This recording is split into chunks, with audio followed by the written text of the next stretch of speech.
معاشرتی اعتبار سے کہا جاتا ہے کہ خواتین کو ان سے دور رکھنا چاہیے ورنہ ہاتھ سے نکل جاتی ہیں، وہ تمام کام کر لیتی ہوں۔ محبت کے لیے ایک دن ہونا تو بہت کم ہے، محبت کے لیے تو پوری عمر ہوتی ہے۔ زندگی میں ایک ہی کام کرنا جانتی ہوں اور وہ محبت ہے۔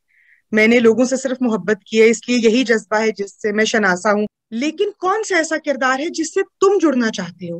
وہ کردار ڈھونڈو، وہ وجہ ڈھونڈو، اپنی ایگزسٹنس کی وجہ تلاش کرو کہ تم کیوں ہو اس دنیا میں۔ لوگ موبائل کی وجہ سے سر جھکا کے جینا سیکھ گئے ہیں، ہر وقت گردنیں جھکی رہتی ہیں، موبائل کے اندر دیکھتے رہتے ہیں تو ہم سر جھکا کے چلنا تو سیکھ گئے، پتہ نہیں سر اٹھا کے جینا کب سیکھیں گے۔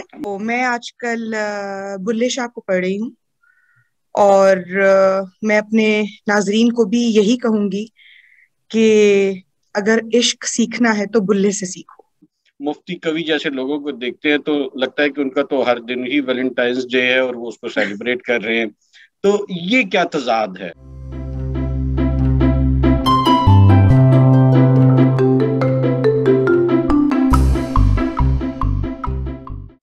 السلام علیکم ناظرین، پروگرام بات سے بات میں بلال نقیب کی جانب سے آپ سب کو خوش آمدید۔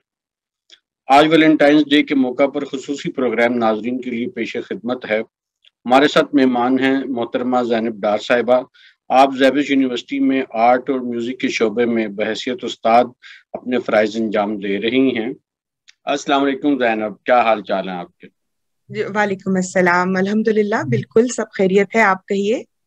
بہت بہت شکریہ کہ آپ نے اپنی مصروفیت میں ہمیں ٹائم دیا۔ آپ یونیورسٹی میں بھی اور گھر میں بھی اور بہت ساری ذمہ داریاں ہوتی ہیں جن کو آپ نبھا رہی ہوتی ہیں، تو پہلے تو میں یہ جاننا چاہوں گا کہ آپ ہمارے ناظرین کو بتائیں کہ آپ کیا کرتی ہیں اور آپ کی کیا کیا دلچسپیاں ہیں اور ذوق اور شوق ہیں۔ جی ایسا ہے بلال کہ ایک عورت ہونے کے حوالے سے انسان بہت سے کام کرتا ہے، لیکن اس میں سے کچھ کام ایسے ہوتے ہیں جو آپ کے دل سے، آپ کی روح سے جڑے ہوتے ہیں۔ تو اس میں سے جو مین میرا شعبہ ہے وہ منسلک ہوں درس و تدریس سے کوئی پچھلے 21 سال سے۔ اس میں مختلف چیزیں پڑھائی ہیں، کوئی 15 سال اکنامکس پڑھائی ہے۔ پھر جیسے جیسے عمر بڑھتی ہے انسان کہتا ہے اپنے پیشن کو فالو کرنا چاہیے، اس سے پہلے کہ وقت ختم ہو جائے اس وقت کا استعمال کرنا چاہیے۔ تو پھر میں نے اپنا بالکل فیلڈ سوئچ کیا اور وہ کام کیا جس میں میری روح تھی، وچ از تھیٹر۔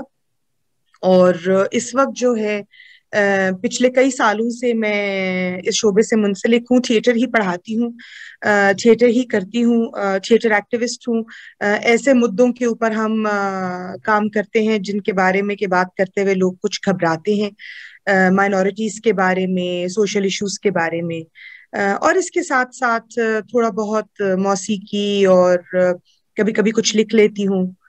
تو بس تمام وہ چیزیں جسے کہ معاشرتی اعتبار سے کہا جاتا ہے کہ خواتین کو ان سے دور رکھنا چاہیے ورنہ ہاتھ سے نکل جاتی ہیں، وہ تمام کام کر لیتی ہوں۔ تو میں آپ سے پہلے یہ جاننا چاہوں گا کہ یہ ویلنٹائن صاحب تھے کون جس کی یاد میں یہ دن منایا جاتا ہے؟ کچھ ہمارے ناظرین کو ذرا اس کا پس منظر بتائیں گی؟ جی خیر اس کے بارے میں تو انٹرنیٹ بھرا پڑا ہے، اور یہ جیسے جیسے 14 فروری کا دن قریب آتا ہے وہ پوسٹس آپ کو زیادہ سے زیادہ سوشل میڈیا پہ نظر آتی ہیں۔ باقی سینٹ ویلنٹائن جو ہے وہ ویسے تو 2-3 نام یہ لوگ گزرے ہیں تاریخ میں اس نام سے، لیکن جو سب سے مشہور 2 قصے ہیں۔ ایک قصہ یہ ہے کہ ایک سینٹ ویلنٹائن نامی آدمی وہ تھے جنہوں نے جیل میں جب وہ تھے اور انہوں نے ایک جیلر کی بیٹی کو ان کی آنکھوں کی روشنائی اور بینائی واپس دلانے میں مدد کی پھانسی سے پہلے۔ لیکن جو زیادہ کہانی مشہور ہے وہ ان سینٹ ویلنٹائن کی ہے جو رومن دور میں فوجیوں کی شادیاں کروا دیا کرتے تھے، کیونکہ اس دور میں کہا یہ جاتا تھا کہ بادشاہ سلامت کا حکم تھا کہ ایک کنوارا فوجی جو ہے وہ زیادہ جی جان سے لڑتا ہے کیونکہ اس کو یہ پتا ہوتا ہے کہ لوٹ کے کہاں جائے گا۔ تو وہ اس لیے انہوں نے یہ شرط رکھی تھی کہ بھائی یہ شادی وادی نہیں ہوگی فوجیوں کی، بس سپاہی ہیں جائیں لڑیں اور مریں اور فتوحات کریں، اور بس یہی کام ہے ان کا۔ تو یہ ان کی شادیاں کروا دیتے تھے۔ اور یہ کہتے تھے کہ یہ کیا بات ہوئی کہ انسان اکیلا زندگی گزارے. تو انہوں نے دراصل جوڑوں کی حوصلہ افزائی بہت کی. یہ ہے. باقی یہ ہے کہ یہ رواج مغربی ہے اور یورپ سے آیا ہے، اس میں تو کوئی دو رائے نہیں ہے، کیونکہ یہ ہمارا رواج تو نہیں ہے، اس میں تو کوئی دو رائے نہیں ہے. لیکن ظاہر ہے کہ جب ہم بات کرتے ہیں آج کے معاشرے کی جو کہ گلوبل ولیج ہے، اور ظاہر ہے کہ جب ہم اربنائزیشن کی طرف جاتے ہیں اور گلوبلی اپنے آپ کو دیکھتے ہیں تو ہم بہت سی چیزیں امبائب کرتے ہیں، ان کو جذب کرتے ہیں. تو یہ ایک ریچول بھی ہم نے کہیں نہ کہیں اپنے اندر جذب کر لیا، اور اس کا زیادہ تر جو ہے وہ تعلق گلوبلائزیشن، اربنائزیشن اور ایکسپوجر سے ہے. کیونکہ پہلے تو ظاہر ہے میڈیا بھی اتنا اور سوشل میڈیا بھی اتنا کامن نہیں تھا، تو لوگوں کو ان چیزوں کے بارے میں اتنا علم نہیں تھا. اب جب علم ہو گیا ہے تو ظاہر ہے کہ ایک چیز جس کے بارے میں آپ جان جاتے ہیں تو وہ آہستہ آہستہ آہستہ آپ کی زندگی کا حصہ بن جاتی ہے. پھر یہ ہے کہ اب یہ ہماری اکانومی کا بھی حصہ بن گیا ہے ویلنٹائنس ڈے، کیونکہ اس سے جڑی مارکیٹ میں مرچنڈائز آتی ہے، اس سے جڑی مارکیٹ میں چیزیں خرید و فروخت کی جاتی ہیں، ایک بزنس بن گیا ہے. تو اب ویلنٹائنس ڈے جو ہے وہ شاید اس کا جو ایسنس ہے اصل وہ کم ہو کے اس کا جو ایک بزنس ایسپیکٹ ہے وہ بہت زیادہ. آپ دیکھیں کہ دکانیں بھرنا شروع ہو جاتی ہیں، ہر طرف آپ کو مرچنڈائز دکھتی ہے، آرٹیفیشل پھول، وہ دلوں کی شکل کی مرچنڈائز اور کارڈز اور بہت کچھ، اسٹف ٹوائز، چاکلیٹس، ہر چیز کی قیمت بڑھ جاتی ہے. تو بہرحال جیسے ہم نے مغرب سے کیلنڈر اپنا لیا، ٹیکنالوجی اپنا لی، گھڑیاں اپنا لی، ہم نے ویلنٹائنس ڈے بھی اپنا لیا. لیکن عمومی طور پہ یہ دیکھنے میں آتا ہے کہ تشدد کے بہت سارے واقعات ہوتے ہیں، خواتین کے خلاف مظالم ہوتے ہیں، لیکن وہ ایک غم و غصے کی لہر نہیں دوڑتی اور اس پہ بات نہیں ہوتی. لیکن جب یہ ویلنٹائنس ڈے سیلیبریٹ کیا جاتا ہے تو اس کے اوپر دھواں دھار قسم کے بیانات، ناراضگی اور یہ سب چیزیں ہوتی ہیں. اور یہ صرف مولویوں میں نہیں ہے، یہ پادریوں میں بھی یہ چیز دیکھنے میں آتی ہے کہ کرسچینٹی اور اسلام دونوں کے جو مذہبی رہنما ہیں وہ اس دن کے حوالے سے ایک ہی رائے رکھتے ہیں کہ یہ نہیں منایا جانا چاہیے. لیکن اس میں مجھے بڑی اس وقت حیرت ہوتی ہے کہ جب ہم مفتی کوی جیسے لوگوں کو دیکھتے ہیں تو لگتا ہے کہ ان کا تو ہر دن ہی ویلنٹائنس ڈے ہے اور وہ اس کو سیلیبریٹ کر رہے ہیں. تو یہ کیا تضاد ہے؟ دیکھیے ذاتیات پہ تو خیر میں کیا بات کروں، مفتی صاحب کو کون نہیں جانتا، لیکن یہ ہے کہ آپ نے بالکل صحیح کہا کہ جو ہمارے جسے ہم یہ کہتے ہیں کہ ہمارے معاشرے کے جو مولوی اور پادری ہیں، ظاہر ہے دیکھیے جیسے میں نے آپ سے پہلے کہا کہ محبت ایک بہت مضبوط جذبہ ہے، اور یہ بہت اسٹرانگ ایموشن ہے، اور یہ لوگوں کو بے باک کر دیتا ہے. یہ لوگوں کو یہ اٹس اے ڈرائیونگ فورس. تو ہمارے جو قدامت پسند معاشرہ ہے ہمارا، اور ایک کنزرویٹو معاشرہ ہے جہاں پہ کہ ایک رسم ہے کہ لوگوں کو آپ کنٹرول کر کے چلیں، تو محبت اس کنٹرول کو کمزور کر دیتی ہے. کیونکہ محبت ایک بہتا دریا ہے، آپ اس کو روک نہیں سکتے ہیں. جب آپ اس کو روکیں گے تو جیسے کھڑے پانی میں بدبو اور سڑانت پیدا ہو جاتی ہے، ویسے ہی ایک معاشرے میں جس میں محبت نہیں ہوتی اس میں بھی ایک بدبو اور سڑانت پیدا ہو جاتی ہے. تو لیکن ظاہر ہے کہ جو ہمارے ریلیجس ایکسٹریمسٹس ہیں اور جو وہ لوگوں کو کنٹرول کرنا چاہتے ہیں، اور کنٹرول کرنے کے لیے جذبہ محبت کا استعمال نہیں کرتے، ڈر اور خوف کا استعمال کرتے ہیں. تو محبت انسان کے اندر سے ڈر اور خوف نکال دیتی ہے.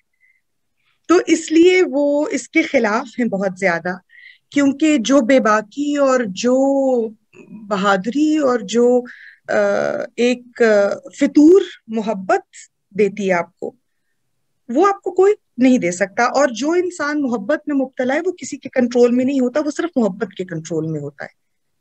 تو جب ان کو لگتا ہے کہ ان کا کنٹرول کمزور ہو رہا ہے اور وہ لوگوں کو ڈرائیو نہیں کر پا رہے ہیں اپنی ڈائریکشن میں، تو اس سے وہ پھر ڈر جاتے ہیں، اور پھر وہی بات ہے کہ جو چیز آپ کے بس میں نہیں ہے وہ بری ہوتی ہے۔ عمومی طور پہ ہمارے لوگ کہتے ہیں کہ ویلنٹائنس ڈے ہماری ثقافت نہیں ہے، یہ ہمارے کلچر کا حصہ نہیں ہے۔ تو آپ ہمارے کلچر میں تو لوگ داستانیں بہت ہیں، ہیر رانجھا، سسی پنو، سونی ماہیوال، تو ہم کوئی اس دن کا نام جو ہے وہ ان کے ناموں پہ رکھ لیں اور سیلیبریٹ کر لیں تو ہمیں کسی نے روکا تو نہیں ہے۔ آپ کی کیا رائے ہے؟ جی بلال، آپ کی بات سے میں اس حد تک تو بالکل متفق ہوں کہ بالکل ویلنٹائنس ڈے ہماری ثقافت کا حصہ نہیں ہے۔ ظاہر ہے کہ ایک مغربی روایت ہے، یورپ سے آیا ہے، اور اس میں تو کوئی دو رائے نہیں ہے۔ باقی محبت کے لیے ایک دن ہونا تو بہت کم ہے، محبت کے لیے تو پوری عمر ہوتی ہے، اور ہر دن ہوتا ہے، ہر گھڑی اور ہر پل ہوتا ہے۔ میں اس لیے کہہ سکتی ہوں کہ میں شاید زندگی میں ایک ہی کام کرنا جانتی ہوں، اور وہ محبت ہے۔ میں نے لوگوں سے صرف محبت کی ہے، اس لیے یہی جذبہ ہے جس سے میں شناسا ہوں، اور کوئی جذبہ مجھے سمجھ میں نہیں آتا۔ پھر ہم آتے ہیں اس طرف کہ ہم سسی پنو اور سونی ماہیوال اور ہیر رانجھا کے نام پہ دن کیوں نہیں مناتے۔ دیکھیے وہی بات ہوتی ہے کہ گھر کی مرغی دال برابر۔ ہم سونی ماہیوال، ہیر رانجھا، یہ ہماری زندگی کا ایک اہم حصہ ہے، یہ ہماری لوک داستانوں میں ہے، یہ ہمارے گیت میں ہے، ہمارے فوک موسیقی میں ہے، ہماری تھیٹر کا حصہ ہے۔ ہم ان کو ہر وقت یاد کرتے ہیں، ان کے اوپر فلمیں بنتی ہیں، ان کے اوپر گانے لکھے جاتے ہیں، ہر گانوں میں، شاعری میں ان کے ریفرنسز ملتے ہیں آپ کو۔ تو شاید ہم اتنا امیون ہو چکے ان کا نام سن سن کے کہ ہمارا کبھی ذہن اس طرف گیا نہیں کہ ان کے نام کے اوپر کوئی مخصوص دن منایا جائے۔ اس کی وجہ یہ ہے کہ ہم ان کو گاہے بگاہے یاد کرتے رہتے ہیں، ہم انہیں بھولتے نہیں ہیں، اور یہ داستانیں اتنی پرانی ہونے کے باوجود بھی ہماری نئی نسل ان ناموں سے شناسا ہے۔ بھلے انہوں نے ان کی کہانی پڑھی ہو یا نہیں پڑھی ہو، پر ان کو یہ ضرور پتا ہے کہ ہیر رانجھا کوئی دو ایسے لوگ تھے جو محبت میں مبتلا تھے۔ سسی پنو کی کہانی بھلے نہ سنی ہو، پر یہ ضرور جانتے ہیں کہ وہ محبت کے جذبے سے جڑے تھے۔ تو شاید ہمیں اس چیز کی یاد دہانی کرنے کی اس لیے ضرورت نہیں پڑتی کہ یہ آلریڈی ہمارے سسٹم کا حصہ ہے، ہم اس کو انٹرنلائز کر چکے ہیں۔ یہ ہم انکانشیسلی اور سب کانشیسلی یہ سب کچھ روز کسی نہ کسی بہانے سے یاد کر ہی لیتے ہیں، تو شاید اس لیے آج تک کبھی ضرورت محسوس نہیں ہوئی۔ ہمارے معاشرے میں ایک اور چیز ہے جو پچھلی کئی دہائیوں سے میں دیکھ رہی ہوں، اور وہ یہ ہے کہ ہمارے ہاں کھل کر اظہار رائے، بھلے وہ محبت ہی کیوں نہ ہو، ہم نہیں کرتے۔ ہم بات دل کی دل میں رکھتے ہیں۔ اس کا بہت سا تعلق ہمارے معاشرے میں موجود میزوجنی اور ایک پیٹریارکل کلچر جو ہے وہ اس سے بھی ہے، کیونکہ اس کے رہتے کھل کے یہ بات کرنا کہ میں محبت میں مبتلا ہوں، ہم آج بھی یہ بات کھل کر نہیں کہہ سکتے۔ تو ایک یہ فیکٹر بھی ہے جس کی وجہ سے کہ ہم کلچرلی تو اس چیز کو ایکسپٹ کرتے ہیں، ہسٹوریکلی بھی ہم ان ناموں کو ایکسپٹ کرتے ہیں، لیکن جس طرح ان کی لیگیسی کو سیلیبریٹ کرنا چاہیے ہم نہیں کر پاتے ہیں۔ کیونکہ اگر دیکھا جائے تو ان تمام کہانیوں میں جو خاتون کا کیریکٹر ہے وہ بہت ڈسائسو اور ایک جیسے اپنے دم پہ کوئی فیصلہ لے لینے والا کیریکٹر ہے۔ ایسی عورت اس معاشرے میں آج بھی ایکسیپٹیبل نہیں ہے جو اپنے لیے، اپنی ذات کے لیے اپنے بلبوتے پہ ڈیسیژن لے۔ اچھا، آپ میوزک اور آرٹ کی استاد ہیں، اور میں اس حوالے سے بھی کچھ سوالات آپ سے پوچھنا چاہوں گا۔ اب یہ بتائیے کہ اپنے اندر کے فنکار کو کیسے ڈھونڈا جا سکتا ہے، کیسے تلاش کیا جا سکتا ہے؟ آپ اپنے شاگردوں کو کیسے اس میں مدد دیتی ہیں کہ وہ اپنی صلاحیتوں کو سمجھیں اور اس کے مطابق جو ہے وہ اپنے مستقبل کا تعین کریں؟ جی دیکھیے بلال، میں تو ہمیشہ سے یہ مان کے چلی ہوں زندگی میں، اور بہت کم عمری سے، کہ ہم میں سے ہر کوئی ایک منفرد انسان ہے، اور ہماری جو انفرادیت ہے وہ اس لیے نہیں ہے کہ ہمارے پاس فلاں ڈگری ہے یا ہمارے پاس فلاں اسکالرشپ ہم نے لیا ہے، یا ہماری انفرادیت کا تعلق ہماری شخصیت سے ہے، ہماری سوچ سے ہے کہ ہم کیا سوچتے ہیں۔ اس کے لیے سب سے زیادہ ضروری، میں اپنے طالب علموں کو جو میرے کلاس میں بیٹھتے ہیں ان کو ہمیشہ یہ کہتی ہوں کہ بیٹے ڈو سم سول سرچنگ، اپنے اندر جھانکو کہ کیا چیز ہے جو تمہیں خوشی دیتی ہے. دیکھیے ایک آرٹسٹ جو ہے وہ ایک کریٹو انسان ہوتا ہے اور وہ صرف ایک مثبت ماحول میں ہی پنپتا ہے. آرٹسٹ نیگیٹیوٹی کے اندر آپریٹ نہیں کر سکتا، وہ مرجھا جاتا ہے. اس کو ایک موٹیویشن، ایک فورس چاہیے ہوتی ہے. آپ دیکھیں کہ جتنے بھی ہمارے ہاں فنون لطیفہ سے جڑے لوگ گزرے ہیں، ان کی جو ڈرائیونگ فورس تھی، جو ان کی موٹیویشن تھی، وہ ان کی امید تھی، وہ ہوپ تھی جس کے لیے وہ کام کرتے رہے. تو وہ ڈھونڈو کہ کیا چیز ہے جو تمہیں امید دلاتی ہے، تمہیں لگتا ہے کہ یہ کرنے سے بہتری ہوگی. تو جب بھی میں اب کیونکہ تھیٹر سے منسلک ہوں تو میں انہیں ہمیشہ یہ کہتی ہوں کہ انسان ایک زندگی میں کئی کردار نبھاتا ہے، لیکن کون سا ایسا کردار ہے جس سے تم جڑنا چاہتے ہو؟ وہ کردار ڈھونڈو، وہ وجہ ڈھونڈو، اپنی ایگزسٹنس کی وجہ تلاش کرو کہ تم کیوں ہو اس دنیا میں. تو ظاہر ہے کہ تھوڑا سا جھنجھوڑنا پڑتا ہے کیونکہ یہ دور ہے، لوگ موبائل کی وجہ سے سر جھکا کے جینا سیکھ گئے ہیں، ہر وقت گردنیں جھکی رہتی ہیں، موبائل کے اندر دیکھتے رہتے ہیں. تو ہم سر جھکا کے چلنا تو سیکھ گئے، پتہ نہیں سر اٹھا کے جینا کب سیکھیں گے. بہت خوب، بہت خوب، زبردست.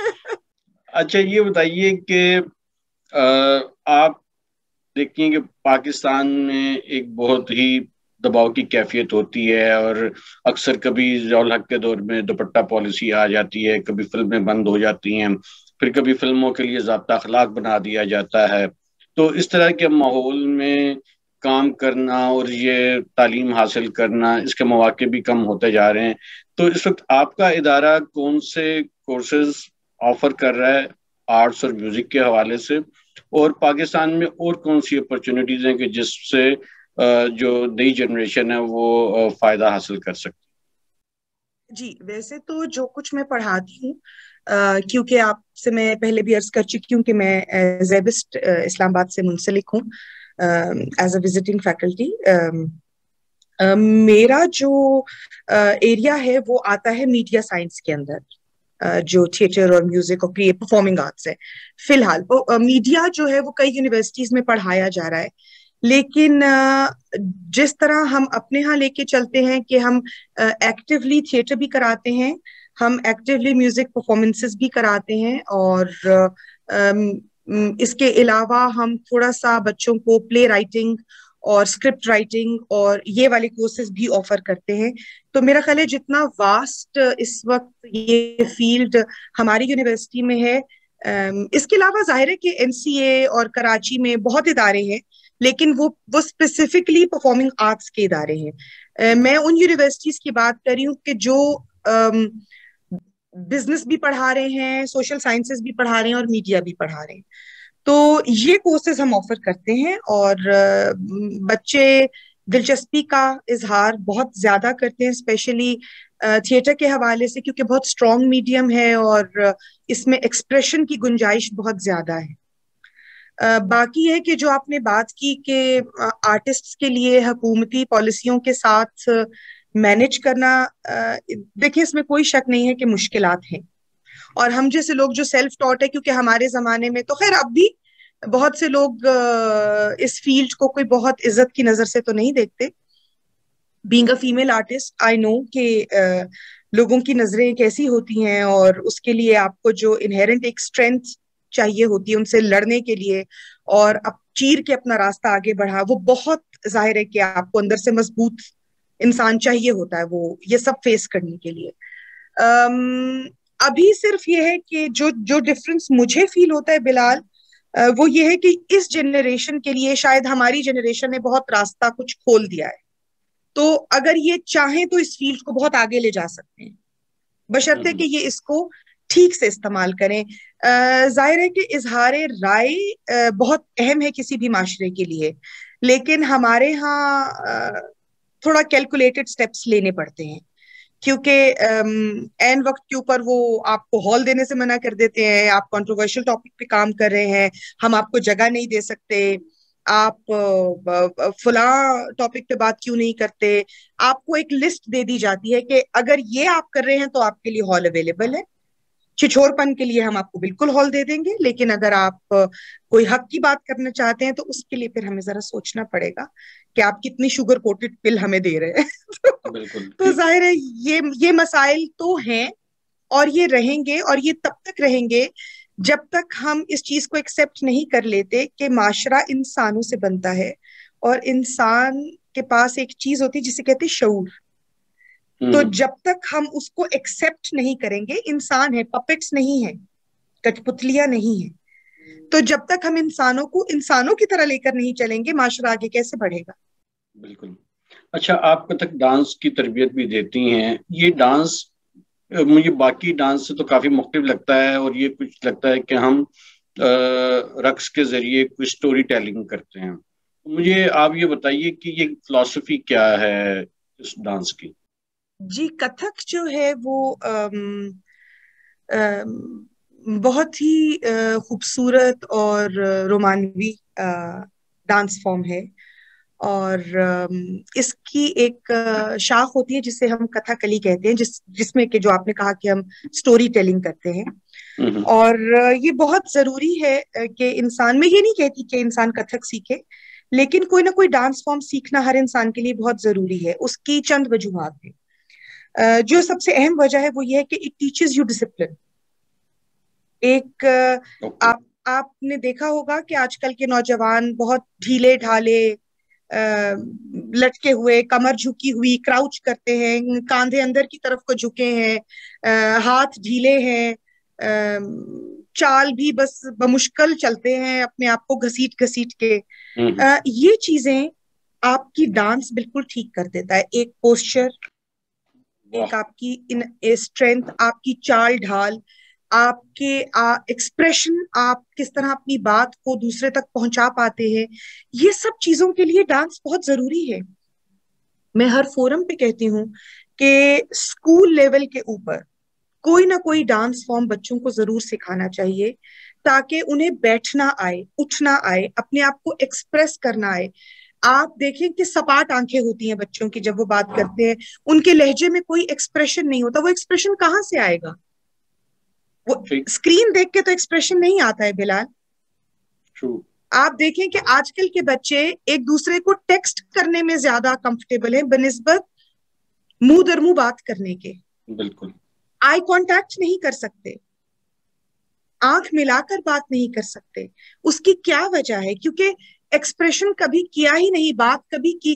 تو جب تک ہم بچوں کو یہ، تو کتھک جو ہے وہ ایکسپریسو ڈانس ہے بہت.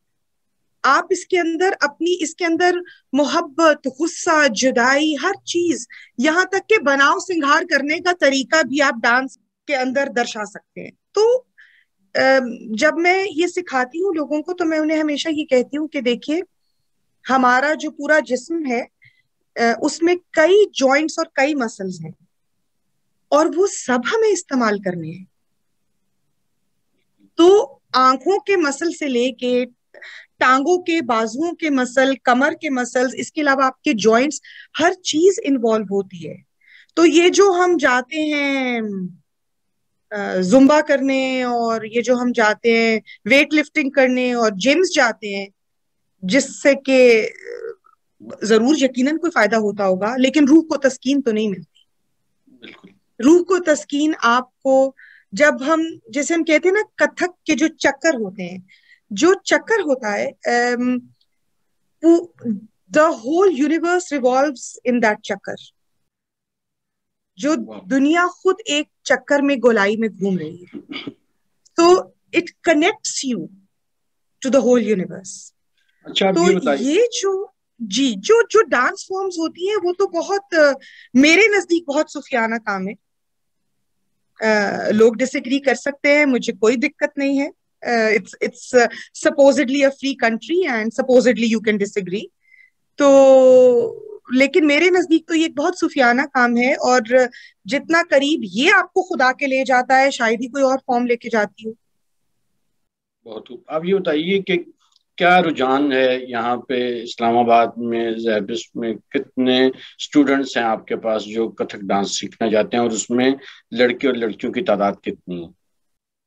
اچھا یہ بہت دلچسپ سوال ہے. دیکھیے ہمارے ہاں کیونکہ اب روش ہے شارٹ کٹس، تو سیکھنا تو بہت لوگ چاہتے ہیں لیکن ریاضت سے گھبراتے ہیں.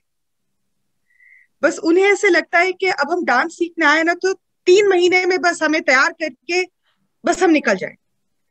تو 3 مہینے تو نہیں لگتے. پہلی بات تو یہ ایسا نہیں کہ لوگ نہیں سیکھنا چاہتے ہیں، لڑکے بھی سیکھنا چاہتے ہیں، لیکن لڑکیوں کی تعداد نسبتاً زیادہ ہے جو سیکھنا چاہتی ہیں.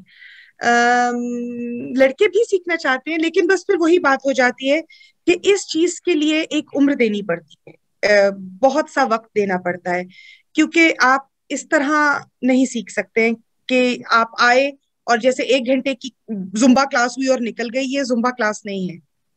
اس میں مجھے یاد ہے جب ہماری استاد نے ہمیں سکھانا شروع کیا تو 3 مہینے انہوں نے ہمیں یہ کہا تھا کہ یہ جو ہتھیلیاں ہیں نا ان کو نیچے رکھ کے ان کے اوپر بیٹھا کرو تاکہ تمہاری ہتھیلیاں سیدھی رہیں.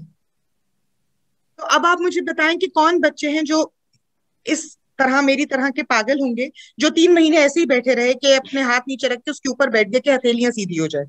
تو اس میں بہت سی ریاضت اور ڈسپلن چاہیے. تو اس کو صرف وہی اچھے سے سیکھ پاتے ہیں یا اس کی روح پکڑ پاتے ہیں جو اتنا وقت اور اتنا اسٹیمنا اس کو دے سکتے ہیں. You have to submit to it. It's like a prayer. یہ ایک دعا کی طرح ہے کہ آپ کو اپنا سب کچھ اس کے اندر انڈیل دینا ہے. یہ تب تک آپ کا نہیں ہوتا جب تک آپ پوری طرح اس کے نہیں ہوتے. اور میری ذاتی رائے میں زندگی کے ہر شعبے پہ یہی چیز اپلائی کرتی ہے کہ you have to surrender yourself to what you want the most and it will automatically come to you. ہر کامیاب مرد کے پیچھے عورت کا ہاتھ ہوتا ہے اور ہر کامیاب عورت کے پیچھے کسی مرد کا ہاتھ ہوتا ہے یا نہیں؟ آپ کا کیا تجربہ ہے؟ دیکھیں بات اصل میں یہ ہے کہ لڑائی تو آپ نے اپنی خود ہی لڑنی ہوتی ہے، لیکن یہ ایک احساس کہ جب آپ پیچھے مڑ کے دیکھیں گے تو کوئی کھڑا ہوگا، یہ بہت ضروری ہے. تو اب وہ مرد بھی ہو سکتا ہے اور عورت بھی ہو سکتی ہے، اس میں جینڈر کا تو کوئی وہ نہیں ہے. لیکن ظاہر ہے کہ مجھے بہت زیادہ سپورٹ رہی تھرو آؤٹ میرے بیٹر ہاف کی، قاضی صاحب کی، میرے شوہر ہیں. مطلب بقول کچھ لوگوں کے کہ دندناتی پھرتی ہوں میں ان کے سر کے اوپر راج کرتی ہوں، لیکن ظاہر ہے کہ سپورٹ بہت ضروری ہے کسی بھی فن کو آگے لے جانے کے لیے. اور سپورٹ صرف یہی نہیں ہوتی ہے کہ آپ کسی کو موٹیویٹ کر رہے ہوں کہ جاؤ یہ کام کرو. سپورٹ یہ بھی ہوتی ہے کہ جب میں کام کر رہی ہوں تو کوئی پیچھے دیکھ لے کہ میرا گھر تو ڈسٹرب نہیں ہو رہا، میرا بچہ تو ڈسٹرب نہیں ہو رہا. یہ بھی بہت بڑی سپورٹ ہے. تو میرے کام میں یہ چیز انہوں نے شانہ بشانہ میرے ساتھ چل کے ہر چیز سنبھالی ہے اور کبھی نہیں روکا. میں کنٹروورشل ٹاپک کے اوپر جب ہم بھگت سنگھ پہ پلے کر رہے تھے اور یہ میرا ذاتی انیشیٹو تھا اور مجھے بہت کیونکہ تھا کہ جب میں شروع کروں تو میں ان سے اپنا تھیٹر کا جو ایکسپیرینس اسلام آباد میں لانا چاہ رہی تھی وہ ان کے نام سے لانا چاہ رہی تھی کیونکہ وہ میرے والد کا بھی یہ خواب تھا. تو لوگوں نے مجھے بہت کہا کہ یہ خطرناک ہو سکتا ہے، یہ آپ کے لیے ٹھیک نہیں ہوگا.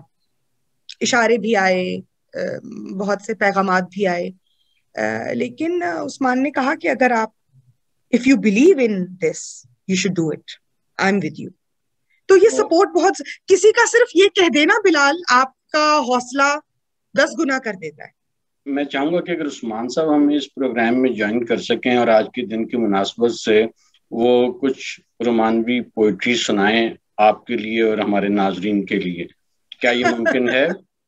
جی جی بالکل ممکن ہے. میں تو ان کی شاعری سنتی ہی رہتی ہوں جو وہ گھر میں بھی ہم تو ایک دوسرے کو محظوظ رکھتے ہیں ہر وقت تو میں بالکل ان کو کہتی ہوں کہ وہ آئیں اور ہمیں جوائن کریں. بالکل پلیز. قاضی صاحب آئیے، تشریف لائیے. السلام علیکم بلال. وعلیکم السلام عثمان صاحب، کیا حال چال ہے؟ اچھے ہیں، آپ کیا خیریت سے ہیں؟ بس آج کل آپ کی ویڈیوز ہم دیکھتے ہیں، بہت عمدہ شاعری سننے کو ملتی ہے، تو آج کے دن کے مناسبت سے پھر ہم نے سوچا کہ آپ کو زحمت دی جائے اور آپ سے اچھی سی شاعری سنی جائے، اپنے ناظرین کی گوش گزار کی جائے. تو کچھ سنائیے ہمیں. ضرور، بڑی نوازش، اور ظاہر ہے کہ محبت سے اچھا پیغام کیا ہوگا اور شاعری سے اچھا میڈیم کیا ہوگا اس کا اظہار کرنے کے لیے اور لوگوں تک پہنچانے کے لیے. تو مشہور نظم ہے، مجھے بہت پسند ہے، اور مجھے اتفاق سے علم ہے کہ آپ کو بھی بہت پسند ہے. تو امجد اسلام امجد صاحب کی مشہور نظم ہے محبت کی پہلی نظم. واہ. اگر کبھی میری یاد آئے تو چاند راتوں کی نرم دلگیر روشنی میں کسی ستارے کو دیکھ لینا. واہ. اگر وہ نخلے فلک سے اڑ کر تمہارے قدموں میں آ گرے تو یہ جان لینا وہ استعارہ تھا میرے دل کا. اگر نہ آئے مگر یہ ممکن ہی کس طرح ہے کہ تم کسی پر نگاہ ڈالو تو اس کی دیواریں جہاں نہ ٹوٹے، وہ اپنی ہستی نہ بھول جائے. اگر کبھی میری یاد آئے گریز کرتی ہوا کی لہروں پہ ہاتھ رکھنا، میں خوشبوؤں میں تمہیں ملوں گا. بہت خوب. مجھے گلابوں کی پتیوں میں تلاش کرنا، میں اس قطروں کے آئینوں میں تمہیں ملوں گا. اگر ستاروں میں اس قطروں میں خوشبوؤں میں نہ پاؤ مجھ کو تو اپنے قدموں میں دیکھ لینا. میں گرد ہوتی مسافتوں میں تمہیں ملوں گا. کہیں پہ روشن چراغ دیکھو تو سوچ لینا کہ ہر پتنگے کے ساتھ میں بھی بکھر چکا ہوں. تم اپنے ہاتھوں سے ان پتنگوں کی خاک دریا میں ڈال دینا. میں خاک بن کر سمندروں میں سفر کروں گا. کسی نہ دیکھے ہوئے جزیرے پہ رک کے تم کو صدائیں دوں گا. سمندروں کے سفر پہ نکلو تو اس جزیرے پہ بھی اترنا اگر کبھی میری یاد آئے. بہت. تو مشہور ہے فیض صاحب کی نظم کے تمہارے حسن کے نام. سلام لکھتا ہے شاعر تمہارے حسن کے نام. بکھر گیا جو کبھی رنگ پیرہن سرے بام. نکھر گئی ہے کبھی صبح دوپہر کبھی شام. کہیں جو قامت زیبا پہ سج گئی ہے قبا. چمن میں سر و صنوبر سنور گئے ہیں تمام. بنی بساط غزل جب ڈبو لیے دل نے، تمہارے سایہ رخسار و لب میں ساغر و جام. سلام لکھتا ہے شاعر تمہارے حسن کے نام. تمہارے ہاتھ پہ ہے تابش حنا جب تک، جہاں میں باقی ہے دلداری عروس سخن. تمہارا حسن جواں ہے تو مہرباں ہے فلک، تمہارا دم ہے تو دم ساز ہے ہوائے وطن. اگرچہ تنگ ہیں اوقات سخت ہیں آلام، تمہاری یاد سے شیریں ہے تلخی ایام. سلام لکھتا ہے شاعر تمہارے حسن کے نام. بہت خوب. بہت اعلیٰ. بہت بہت شکریہ عثمان صاحب. میری گزارش ہے کہ اگر وہ ہمیں جوائن کر لیں دوبارہ زینب، تو میں ان سے کچھ 2 سوال جی اور پوچھنا چاہوں بالکل، گا. میں عرض کرتا ہوں سے بہت شکریہ بلال، ہوتی ہے بات. زینب، میں 2 سوال اپنے مہمانوں سے پوچھتا ہوں اور آپ سے بھی پوچھوں گا. ایک سوال تو یہ ہے کہ آپ بتائیے کہ کون سی کتاب آج کل زیر مطالعہ ہے، اور آپ ہمارے ناظرین کو کون سی کتاب تجویز کریں گی کہ وہ بھی اس کا مطالعہ ضرور کریں. جی، میں آج کل جو ہے، کیونکہ میرا کام ایسا ہے، تو میں آج کل بلے شاہ کو پڑھ رہی ہوں. اور میں اپنے ناظرین کو بھی یہی کہوں گی کہ اگر عشق سیکھنا ہے تو بلے سے سیکھو. واہ. بہت. تو کیونکہ میں ذاتی طور پہ یہ سمجھتی ہوں کہ میری بھی زندگی میں جو عشق کا مفہوم ہے وہ وہی ہے جو بلے کا ہے، جو نہ ذات دیکھتا ہے، نہ پیسہ دیکھتا ہے، نہ مذہب دیکھتا ہے. بس وہ عشق ہے اور وہ اپنی ذات میں ایک مکمل جذبہ ہے. بلے شاہ کی شاعری تو میں بھی بہت شوق سے پڑھتا ہوں، اور واقعی وہ زندہ جاوید شاعری ہے ہمیشہ کی طرح اور رہے گی۔ دوسرا سوال میرا یہ ہے کہ آپ بتائیے، آپ نے بہت ٹریول کیا ہے پاکستان میں بھی اور باہر، تو کون سی ایسی جگہ جو آپ کو بہت پسند آئی اور آپ کا دل کرتا ہے کہ آپ وہاں پہ بار بار ٹریول کریں، یا اگر موقع ملے تو وہاں پہ آپ سکونت اختیار کرنا چاہیں گے؟ دیکھیے ایسا ہے کہ میں تو شدید مزاج، لوگ میرے بارے میں سوچتے بالکل کچھ اور ہے، لیکن اندرونی طور پہ میں ہوں بالکل اور مزاج اور ہے۔ لوگوں کا خیال ہے کہ میں بہت ہی جھیل طبیعت، دریا طبیعت عورت ہوں، لیکن در حقیقت میں نہایت جھیل طبیعت عورت ہوں، جو ایک جگہ پہ ٹھہرنا پسند کرتی ہے۔ میں ٹھہراؤ پسند کرتی ہوں، تو میرے لیے سب سے پسندیدہ جگہ میرا گھر ہے۔ تو میں جہاں بھی جاتی ہوں مجھے لوٹ کے اپنے گھر آنا ہوتا ہے۔ لیکن ظاہر ہے میں نے بیرون ملک اور اندرون ملک سفر بہت کیا ہے، انگریزی والا بھی اور اردو والا بھی۔ تو